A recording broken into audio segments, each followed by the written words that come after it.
நொதிய தாக்க விதத்தை பாதிக்கிற காரணிகள் நாங்கள் நார்மலாக ரிசோர்ஸில் படிப்போம் 4 விஷயம். அது pH, வெப்பநிலை, மற்றது கீழ்ப்படைச் செறிவும், நிரோதிகள் போன்றன பார்ப்போம். இதில் pHல் எங்களுக்கு ஒரு கிராஃப் தந்திருக்காங்க. இப்போ நார்மலாக சில நேரம் அது அவங்களுக்கு ஸ்ட்ரக்சரில் வரலாம். ஆனால் அதை தாண்டி அந்த கிராஃபில் அந்த கிராஃபோட சில விஷயங்கள் சொல்லியிருக்காங்க. அதில் அந்த சிறப்பு pHன்றதை பற்றி சொல்லியிருக்காங்க. அதாவது சாதாரணமானது 6லேருந்து 8, அதை விட 2 விதிவிலக்குகள் தந்திருக்காங்க. பெப்சினுக்கு 2 எண்ணம், திரிப்சினுக்கு 8 எண்ணம். இது இப்போ நார்மலாக இப்போ நாங்கள் சொன்னாலும் எப்படி இருந்தாலும் எக்ஸாம் பண்ண வைக்கலாம் அங்கே மறக்க வாய்ப்பு இருக்குது.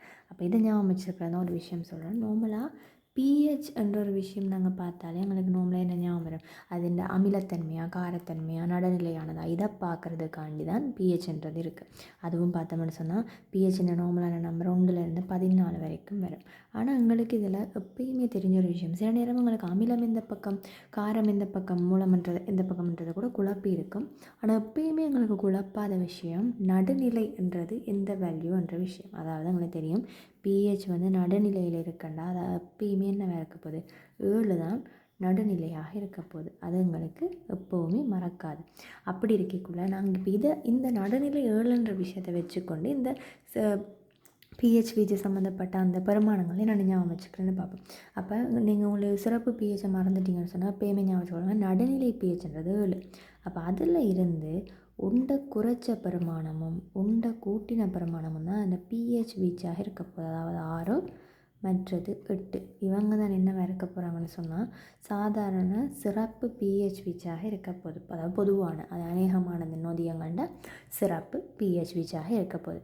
இதை தாண்டி எங்களுக்கு இதை விட மேலதிகமாக 2 விஷயம் தந்திருக்காங்க pH வேல்யூ. ஒன்று இந்த அதிகம் அந்த வீச்சில் தந்திருக்கிற இந்த 8 தான் அது என்னத்துக்கு வருது, pH 8 இருக்குது, அடுத்தது 2 இருக்குது. இந்த 8 திரிப்சினுக்கு இருக்குது. அதையும் விட இந்த 2 பெப்சினுக்கு இருக்குது.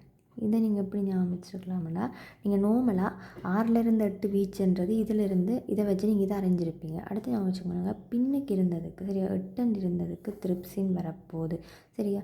இது நார்மலாக ஞாபகம் வச்சுருந்தேன். 6லேருந்து 8 இந்த பின்னால் இருக்கிற பெருமானம் திரிப்சினுக்குரியதுண்டும், அதை மாதிரி பெப்சினுக்குரியது முன்னுக்கு இருக்கிற அப்படின்னு இல்லை. பெப்சினை போய் ஞாபகம் வச்சுக்கொள்ளுங்க.